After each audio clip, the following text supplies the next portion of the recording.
They can do it. They know how to do it, and they know how to make a profit from it. So why won't they do it?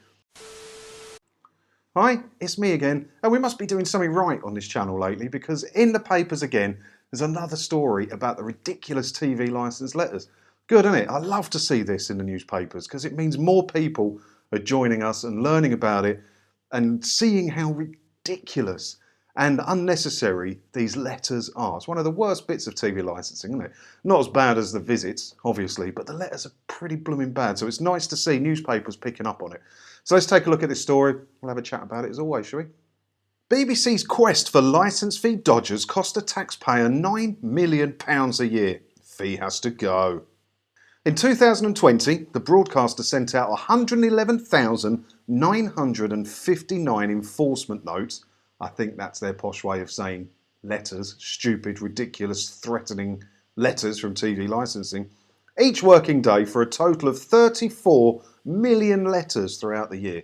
The total post bill revealed by a Freedom of Information request reaches 9.25 million just for letters in 2020, The Sun reports. But I happen to think it's more than that. I don't think that's the true cost of sending out these letters. What about the admin to get them drawn up? How many man hours are into getting it just the right amount of threatening? How many drafts did they go through? How many meetings did they have to have about this letter where they couldn't do any of their other stupid TV licensing work? And does that include the cost of the envelopes, the printing ink, the admin to get it done, the outsourcing, the fighting the fires that might come along with getting them printed and stuff? It's got to be more than 9.25 million, isn't it? The only positive you can get out of this is Royal Mail made quite a few quid, and good for Royal Mail. I quite like the posties, but that's a lot of money, isn't it? A lot of money. Due to being the country's primary public broadcaster, the BBC is in charge of dealing with the administration of collecting TV licence fees, which they farm out to Capita, if you didn't know, so that they have some plausible deniability, so that if the letters get a bit overly scary, the BBC can say, oh, we didn't really proof that one, that was all Capita's fault. Or if there's a horror story with one of the TV licensing visiting officers, or the goons, as we all call them here, because they're visiting OAPs and vulnerable people now, because they've been fully trained by the Alzheimer's Society. And when a horror story comes about from that, which will happen, I'm absolutely certain that a horror story will come out about that. The BBC could say, well, it wasn't us, it was Capita, we're coming out of this one clean. These letters generate more funds than they cost to send, so more money can be spent on programmes and services, a TV licensing spokesman said.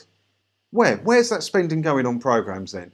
Open up any website that has TV listings, or if you've got a TV licence, open up your planner, right? And have a look at how much on BBC One and BBC Two throughout the day is repeats. Stuff that's been paid for in the past by previous TV licensings. Where's the stuff that's being paid by today's TV licenses? Not much. You get a bit of Country File probably, you get the odd crappy quiz show, and you get the odd antiques show. Where's the quality programming that your 3.2 billion quid from TV licenses a year is going to? Something's wrong. Something is wrong at the BBC if they can't do it on 3.2 billion. It's just mad. It's mad. People are being chased for an ever more expensive TV tax when hard-up households are struggling to make ends meet. Heavy-handed enforcement like this shows why the licence fee has to go. And that was a spokesperson from the Taxpayers Alliance. Talking now, he says what we're all thinking, really, didn't he? According to the latest research from Taxpayers Alliance, the TV licence fee has risen by £13.50, or just over 9% since 2016. The organisation believes the rise and prominence of streaming services such as Netflix and Disney Plus have also made the BBC obsolete in today's television marketplace.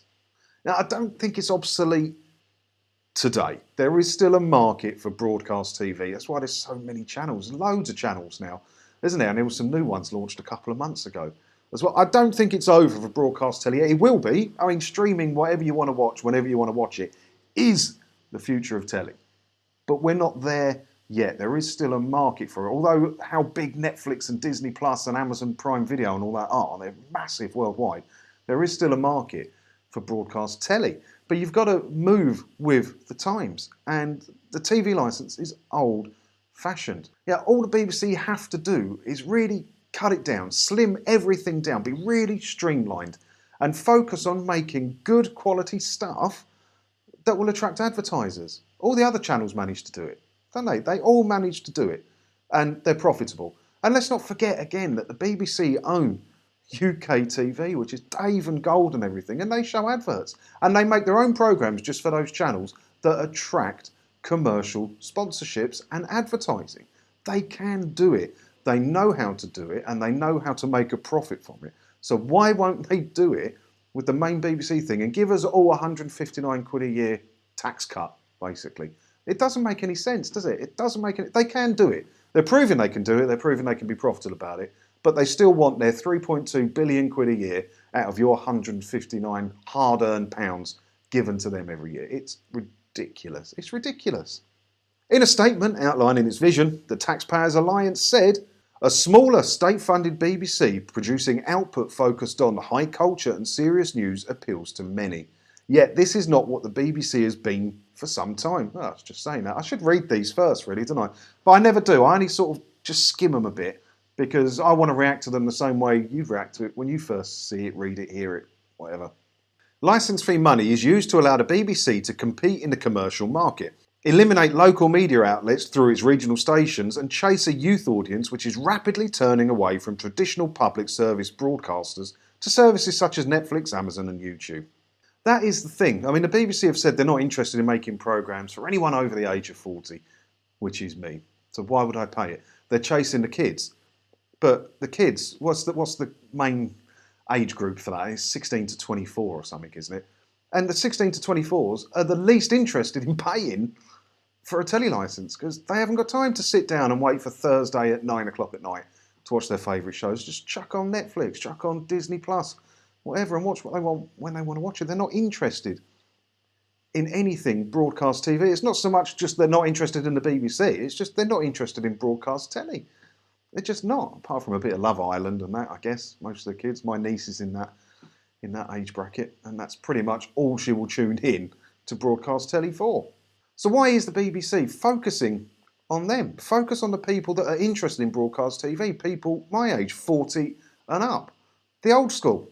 But then obviously we're not going to last forever, are we? And then they need the kids. But they need to please everybody. They want licence fees, they need to please everybody. And it's the OAPs that have become more disenchanted with the BBC than anyone over the last couple of years, isn't it? Because of the way they've been treated and now being told they're not going to get any shows made just for them. Here's a repeat of an antique show, that'll keep you happy, Grandad.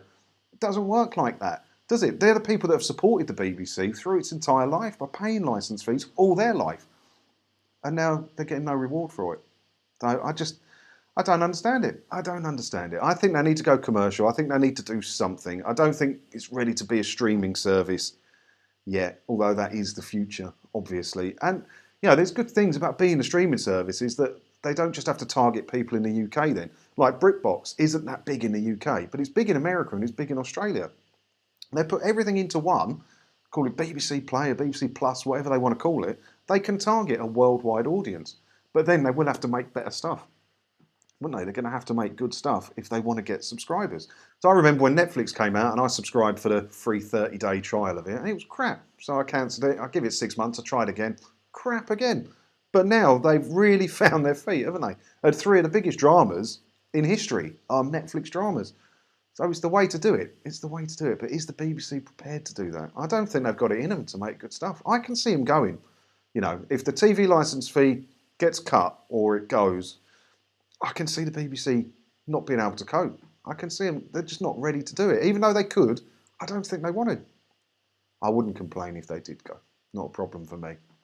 So what do you think? What do you think is the future for the BBC short term and long term past 2027? Let me know in the comments below. We'll have a bit of a chat about it, shall we? You don't have to agree with me. If you want to support the BBC, that's fine. There's not going to be any swearing or anything like that. We're here to have an open debate to try and work out where this is going to go. We're at the forefront of the fight here on this channel. Not many of us, obviously, but, you know, people are watching it. We'll get there. We'll get there. So let me know in the comments below, and there's loads of other videos and links and stuff you can watch down there. as well. And I'll see you in another video again soon. Thanks for watching.